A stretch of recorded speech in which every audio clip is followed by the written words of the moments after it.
It's been nearly 2.5 decades since anyone reported seeing 14-year-old Danielle Bell alive. She was last known to be at a cantonment park. And while her family has a theory about what happened to her, no one is charged in Danielle's disappearance. Despite all that time and lack of answers, Bell's family is not giving up hope. Tonight, the teenager's father and sister share with us how they're still trying to close this case. WEAR Samantha Sturbin joining us in the studio. And Samantha, this case has a lot of moving parts. So many moving parts. In fact, the sheriff's office has 13 3-inch binders full of information on this case. They say it's still an active investigation, one where they need your help placing the last pieces of the puzzle. She was special, you know. She was a sunshine. Miss her every day. Sitting on a picnic bench at a park off Well Line Road, Matt Bell gets emotional, thinking about the fact that this is the last place his daughter Danielle was seen alive. It's just tough. I have to ride by here every day. On my way to work, on my way home, if I go into town, this is what I got to ride by. Let's take you back to September 28th, 2001. Danielle Bell was 14. Her older sister Bonnie walks us through her last known footsteps. My sister went to a party in the park. From there, she was seen getting in a white Lincoln Town car. Investigators say that's when she went to a party at Robert Bassett's home on Cedar Tree Lane. I didn't know she was hanging around these people. I never knew. This would have been a automatic snatch. You're out of here. You're not going there. You're not hanging around guys 24 years old. You're 14 years old. Neither Danielle nor that white town car were ever seen again. Matt Bell says Danielle was living with her mother at the time, though she was expected to move back in with him the following Monday. Bell says he didn't even know his daughter was gone until 2 days later when he gets a phone call from her mom. Sunday night, I get a call about 9 o'clock. Said, hey, Danielle never came home Friday. So you think I ought to call the law? I said, are you kidding me? I said, you called me on Sunday to let me know my daughter didn't come home for 2 days? I said, yes, you call the law. Despite search after search, year after year, investigators never uncovered a crime scene, and Danielle's never come home. The not knowing is the hardest part of the whole thing. To the best of my recollection, this is probably the most work case that I can recall in 28 years at the sheriff's office. Escambia County cold case investigator James Larry Hall Jr. says to this day, Danielle's case is still open. He's even been in touch with the National Center for Missing and Exploited Children, asking them to review the case and the investigations that spawned out of it. There were some arrests that were made earlier on. Alfredo Sanchez was sentenced to 40 plus years in prison for 2 counts of lewd and lascivious behavior against juveniles between the ages of, I think, 12 and 15. Detectives say Sanchez was charged with those sex crimes as a result of the investigation into Danielle's disappearance. Investigators arrested Robert Bassett in January 2002 for stalking and threatening a man they had questioned about Danielle's disappearance. Detectives went as far as searching Bassett's home and the septic tank outside with no luck. There was some tremendous focus on some of those suspects, and they were never eliminated from being possibly responsible for her disappearance. Never got to the point where there could be an arrest, but they certainly were never eliminated. Detective Hall says Sanchez, Bassett, and another man continue to be people of interest in Bell's case. Everybody said, well, she's dead, they killed her, and I said, I don't know that. I don't know what you know, but I'm not going to that route until I know for sure. So there's people being found every day that's 25, 30 years ago. That's my hope. That's my hope. Because I'll never give up. Now, nearly 24 years after Danielle disappeared, Bonnie is taking advantage of ever-changing technology to put her sister's face back in the spotlight. Hi, my name is Bonnie, and my sister Danielle Bell has been missing since September 28th, 2001. Her videos drawing more than 13,000 followers, that number growing every day. I feel like somebody needs to fight for her and that the whole truth needs to be told.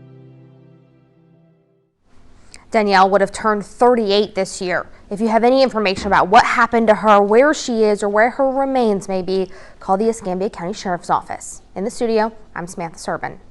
This is the park where Danielle was supposedly last seen at the party that they had, and then ended up at Robert Bassett's house.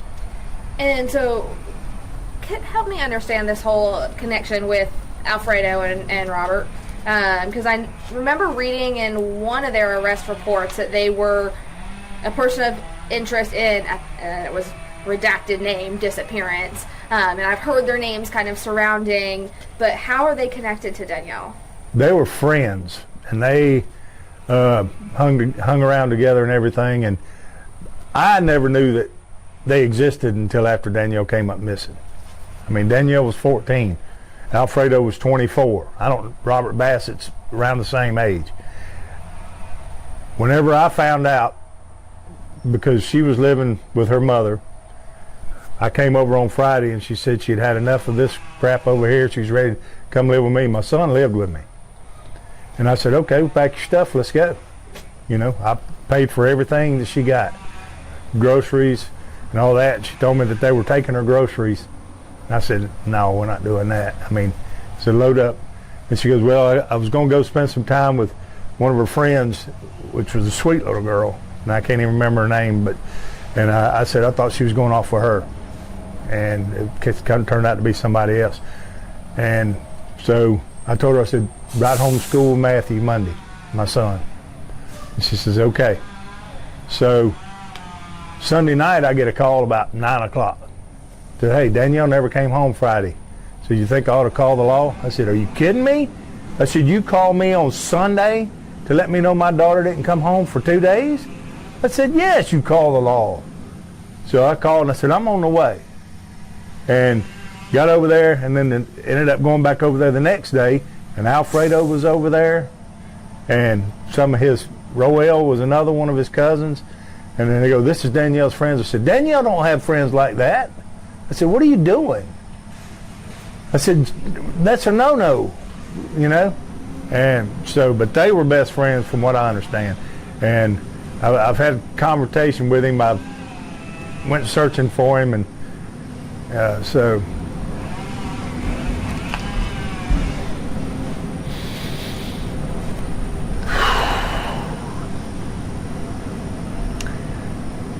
it's just tough.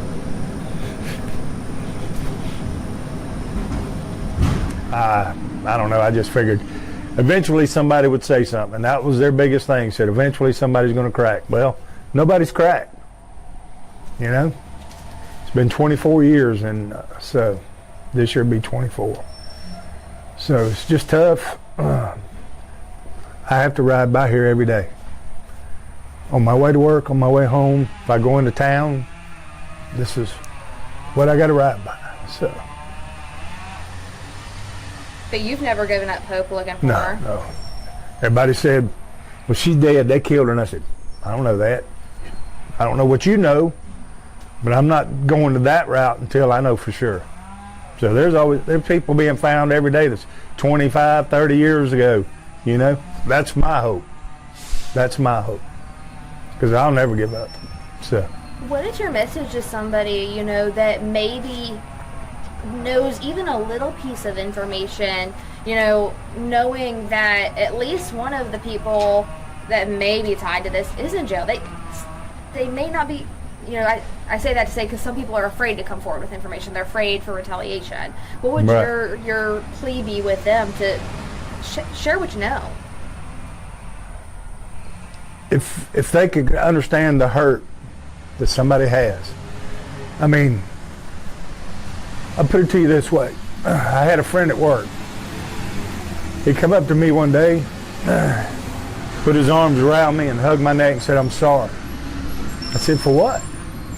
He said, I was at the mall this weekend, and I couldn't find my daughter for 30 seconds. He said, I can't imagine what you're going through in years. I said, it's that way every day. You just try to survive. You live for your other children, your grandchildren, you know. So all I'm saying is if you know something, say something. I mean, there's numbers that you can call where you're anonymous. I mean, just to relieve the pain of this, one way or the other. The not knowing is the hardest part of the whole thing. Well, you just said it. It's not just you feeling this pain. There's Right. so many people Yep. who love Danielle and want to know. Absolutely. So, I mean, just please say something. You know, these people back in the day, I understand. I mean, I thought about it, you know, them coming, trying to hurt me, which I don't care. You can come on to me all you want. I don't care. But, you know, family, you know, they'll hurt family because they don't care. So be anonymous. Please let somebody know something to give us a lead to where we can bring Danielle home. And that's our biggest goal. You know, I asked Bonnie the same question. You know, tell me about Danielle. Tell me about her personality. She was outspoken. She was a go girl. You know, she was into cheering and just she was a wild spirit. You know, but my sister was that way when she was young, and then she come up and now she's just as humble as she can be. You know, people go through changes in life when they're young. You know, so if you make a mistake, don't mean you got to pay this price for it. You know, there's other ways. I mean, you know, so, but she was special. You know, she was a sunshine. Miss her every day. Missing person case, this goes back to September of 2001. Danielle apparently was at a party up in Cantonment, and she went missing from that location. There's been a tremendous amount of work done on this particular case, just as we discussed. This particular file here is just a summary of what we have. We have multiple books, and several investigators have worked this over the last 20-something plus years. And again, to the best of my recollection, this is probably the most work case that I can recall in 28 years at the sheriff's office. We've got multiple leads over several years, and they've been followed up on by multiple investigators over several years. We get information on some of these cases not regularly, but it does come in occasionally. And people who have been in jail or people who have been in prison who want to have some sort of leverage for the situation that they're in, sometimes they'll come forward with information. So we're always looking for leads like that. And we get stuff like that occasionally. I've also been in touch with NCMEC recently on this particular case. They're going to be doing another review on it, and so they're assisting us as well. Again, it's very voluminous. It is a tremendous amount of data. And to review it is not really a simple task. It's actually a task that probably could be a career event because of the amount of data that's there.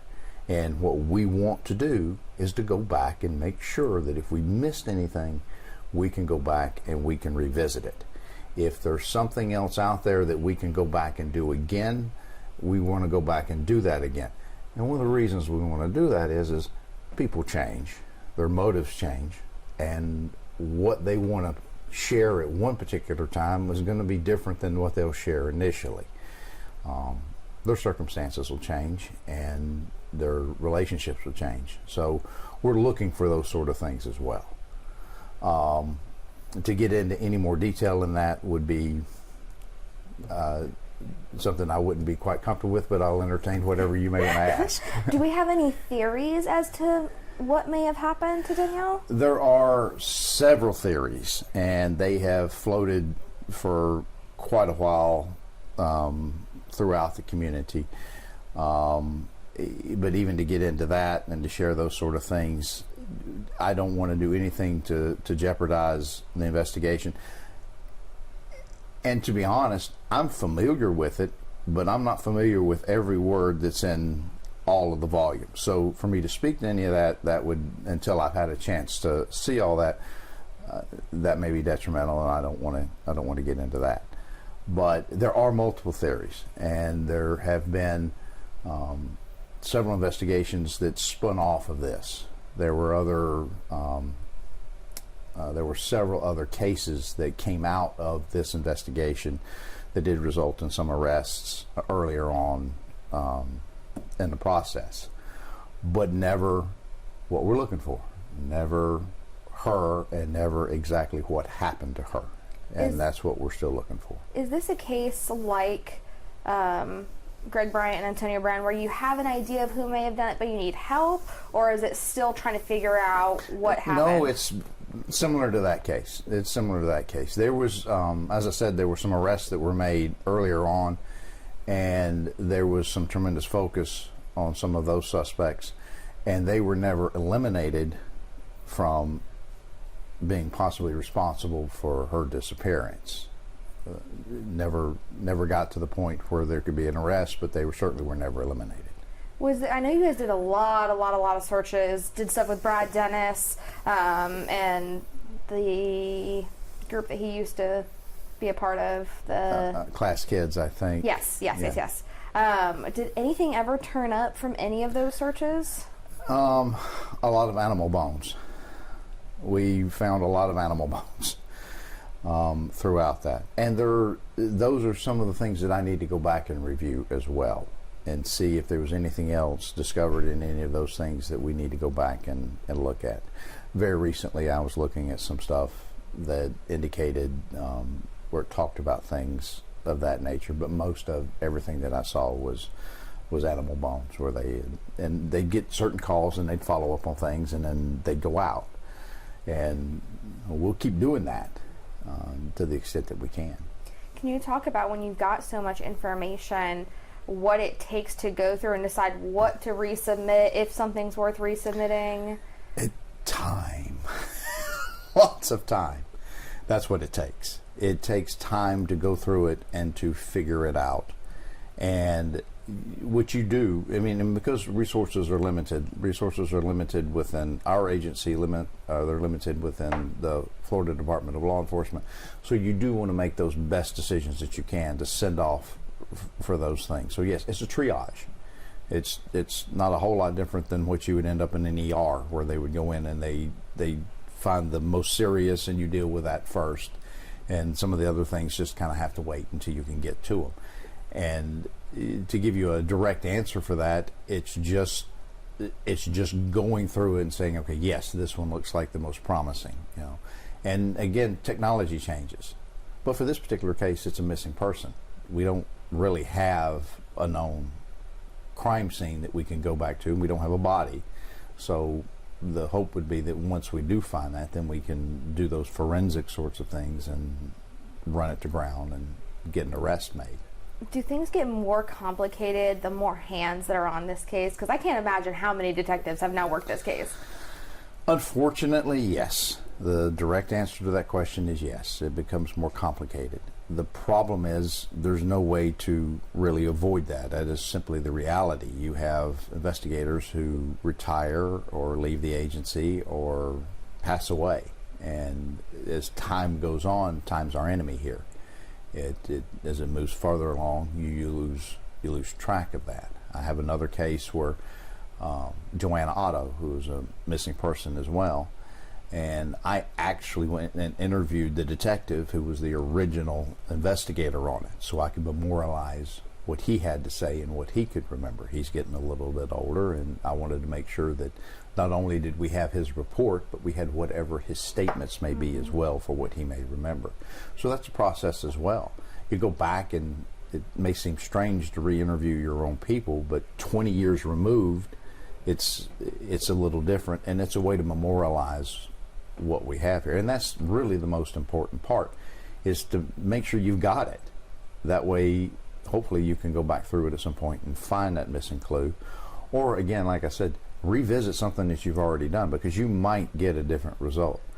Unlike the definition of insanity, where you keep doing the same thing over and over again expecting a different result, sometimes other variables change and you might actually get a different result, because us, we don't know what all those variables are out there. We don't know what might change. So whenever it does change and we continue to do the same action again, we may get a different result. What do you say to a family such as Danielle's that is now 24 years into an event, into something like this, and maybe they don't know if they'll ever have an answer? You say that we don't quit and we're going to keep trying, and that may not be enough solace for anybody. It may not be, but it's what we can offer, and it's what we can do, and that's our commitment to do that. That's why I'm doing the job that I'm doing. That's why we have a cold case unit, because we want to make sure that these victims know that, or these families know, that we haven't forgotten. We haven't forgot these cases. It's just like I mentioned to you before we got going. We have a 1981 case that we're working very hard. We think we're getting somewhere with it. And 40-something-year-old cases are difficult to do anything with. And this one's 24 years old. So the older they get, truly, the more difficult they get to prove, because you have all of those things that vanish. Time, again, is our enemy on it most of the time. Technology, on the other side, gives us some advantage sometimes with time, with the changes in DNA and in digital forensics and that sort of thing. You don't ever know what you're going to have later. Many years ago, all they could do was type blood. You could tell what type it was. And now it can be the whole string to unravel the entire case. Now, if you can't answer this is fine. But when I was reading through arrest reports from certain individuals, there was suspicion in regards to Danielle possibly being with some, not older, but men that were significantly older than her at the time. Is there any information to confirm whether or not she may have been pregnant at the time of her disappearance? There's nothing that I could discuss with that. So. And is anybody continuing? You mentioned that you guys do get leads in some other cases. Do you guys still to this day get in leads or get in new information with this case? Yes. Absolutely we do. And that's one of the reasons it's still considered active. This is one of those cases where things do still gin up to the top, and it comes to the top, and we have to look at those things.